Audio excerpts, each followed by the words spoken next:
Good evening. We present the news summary. The Seychelles Civil Aviation Board of Directors has resolved that in the national interest, a notice shall be served to Air Seychelles to cancel the deed of agreement of exclusivity, as Air Seychelles is the sole and exclusive ground handler at Seychelles International Airport. This follows the court petition on the 4th of October for the winding up of Air Seychelles and steps to enter administration effectively, declaring insolvency.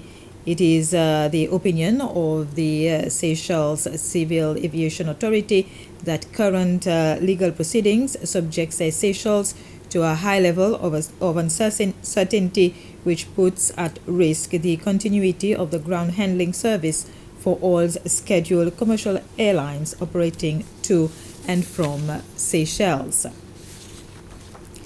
Landowners or heirs are expected to claim compensation or a return of their land acquired by the government between 1977 and 1993. Vice President Ahmed Afif made the announcement in a declaration in the National Assembly yesterday. This follows the announcement that the government intends to return undeveloped land acquired or forcibly taken according to certain claimants in the national interest.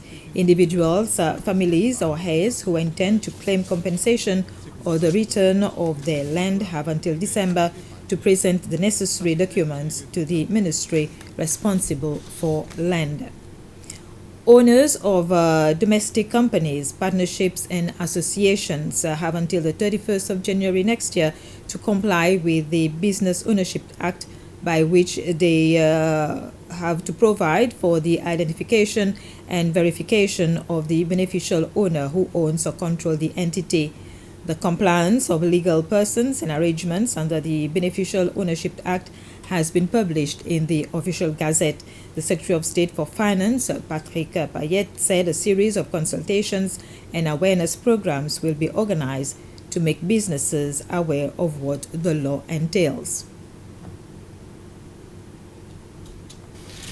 Why is it important is mainly because we need to ensure that we are in line and follow the international norms, the international practice, the international standard. With the beneficial ownership definition, we are in compliance of the Financial Action Task Force, FATF, and also OECD. Both, we are ensuring that we follow the recommendation made by those international bodies. And also to minimize a bit the criminal activities that may happen, to ensure that our law enforcement agencies have enough legislative power in it to ensure that at least they're able to capture those criminal activities. The European Union has removed Seychelles from the list of non-cooperative jurisdictions with regards to standards of international tax laws. Seychelles was included on the blacklist in 2020 after being adjudged to be a partially compliant jurisdiction. The EU usually rates nations that are largely compliant or better as acceptable. The Secretary of State for Finance says the company is currently on a grey list whilst awaiting for further reviews that should clear Seychelles' name off any list.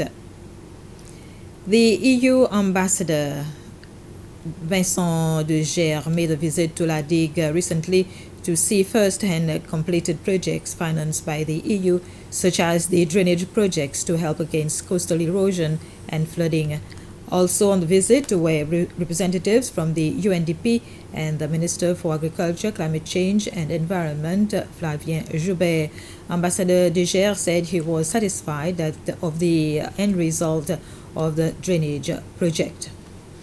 It's 2 years I was visiting La Digue. We launched the project here with a shoreline management plan that we have been handing over to the local authorities. And then we had planned drainage works, and it was to come to see the completion after 2 years of this project. And I'm extremely happy to see that everything has been done on time and that it is safe for the population, because the idea was to prevent flooding here, also to fight salinization, because salt water enters into the land, is contaminating the soil and the water. And I'm very happy to see that all this has been achieved.